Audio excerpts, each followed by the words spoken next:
যেদিন ক্লাসের সবচেয়ে সুন্দরী মেয়েটা সবার সামনে দাঁড়িয়ে কাঁদতে কাঁদতে বলেছিল আমি নাকি তার বুকে হাত দিয়েছিলাম, তাকে নষ্ট করতে চেয়েছিলাম।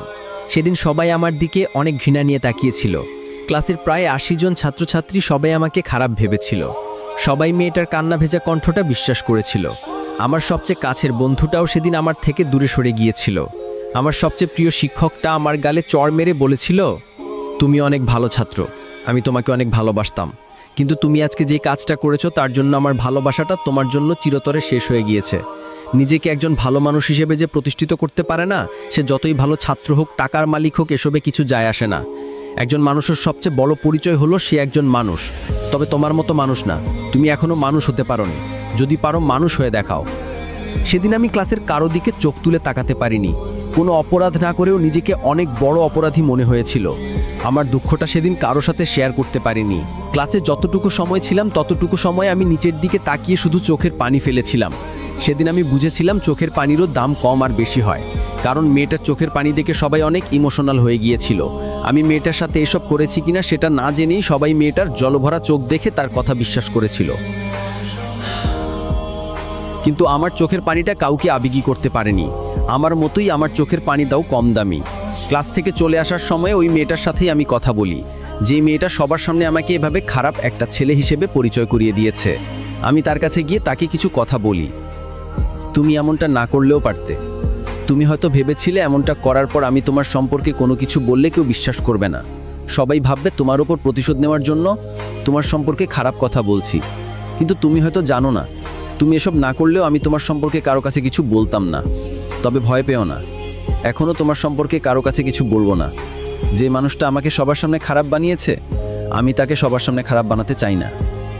কলেজ থেকে বাসায় যাওয়ার পথে যখন দেখলাম সবাই আমার দিকে কেমন করে যেন তাকিয়ে আছে, তখন আমার বুঝতে অসুবিধা হলো না আমার খবরটা এলাকার অনেকেই জেনে গিয়েছে, তাই তারা আমার দিকে এভাবে তাকিয়ে আছে। এসব খবর বাতাসের মাধ্যমে ছড়িয়ে যায়।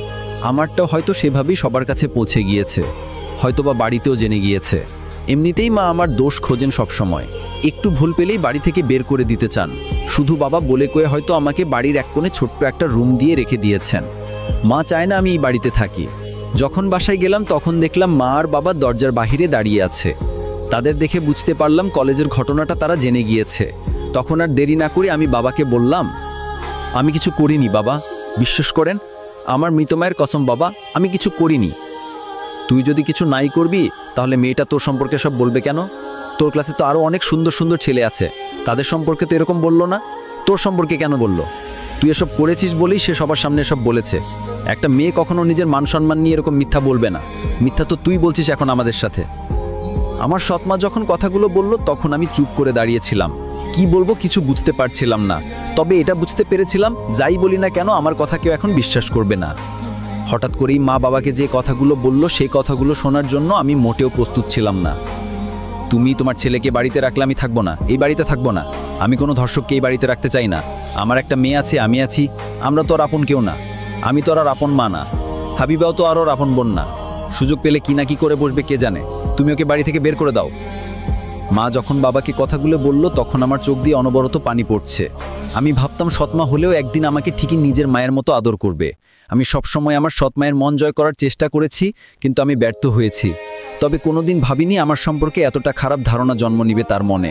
নিজেকে পৃথিবীর সবচেয়ে অপবিত্র মানুষ মনে হচ্ছে। লজ্জায় অপমানে সেদিন আমি তাদের সামনে দাঁড়িয়ে থাকতে পারিনি। এই বাড়ি ছাড়া কোথায় যাব আমি সেটা না জানা সত্ত্বেও আমি সেখান থেকে কাঁদতে কাঁদতে চলে আসি। আমার বাবা একটিবারের জন্য আমাকে থাকতে বলেনি। সেদিন আমি খুব করে বুঝেছিলাম আমাদের বাবা ছেলের সম্পর্কটা হয়তো শেষ হতে চলেছে। এটাও বুঝতে পেরেছিলাম এই বাড়িতে হয়তো আর কোনোদিন জায়গা হবে না আমার। আমাকে চলে যেতে হবে অজানা অচেনা কোনো এক নতুন ঠিকানায়। আমার কাছের মানুষগুলো আমাকে বুঝতে পারেনি, ভুল বুঝে দূরে ঠেলে দিয়েছে। এখন একজন মানুষই আছে যেই মানুষটা আমার শেষ ভরসা, যে মানুষটাকে আমি অনেক বিশ্বাস করি, অনেক ভালোবাসি। সেই মানুষটাও আমাকে অনেক বিশ্বাস করে, অনেক ভালোবাসে। তবে কেন জানি ভয় হচ্ছে, আর সবার মতোই কি সেও আমাকে খারাপ ভাববে, আমাকে বিশ্বাস করবে না? অনেক প্রশ্নের উত্তরই থেকে যাচ্ছে। তার সাথে দেখা না হওয়া পর্যন্ত এইসব প্রশ্নের উত্তর আমি পাবো জানি, তবু কেন জানি প্রশ্নগুলো নিয়ে ভাবতে ইচ্ছে করছে। সেদিন রাত আমি সিয়াম নামের এক বন্ধুর বাসায় তার সাথেই থাকি। ও হয়তো বিশ্বাস করেছিল আমি এসব করিনি।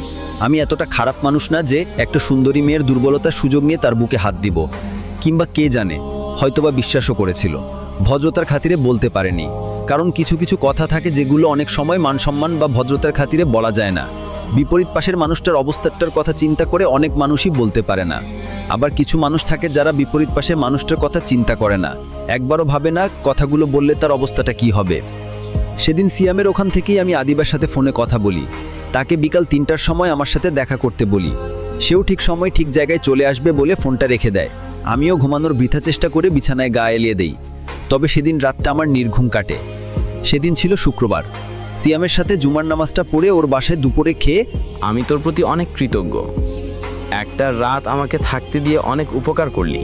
এই কথাগুলো বলে আমি সিয়ামের ওখান থেকে আদিবার সাথে দেখা করার জন্য চলে যাই। আদিবার সাথে দেখা করতে গিয়ে যা দেখলাম সেটা নিজের চোখকে বিশ্বাস করাতে পারলাম না।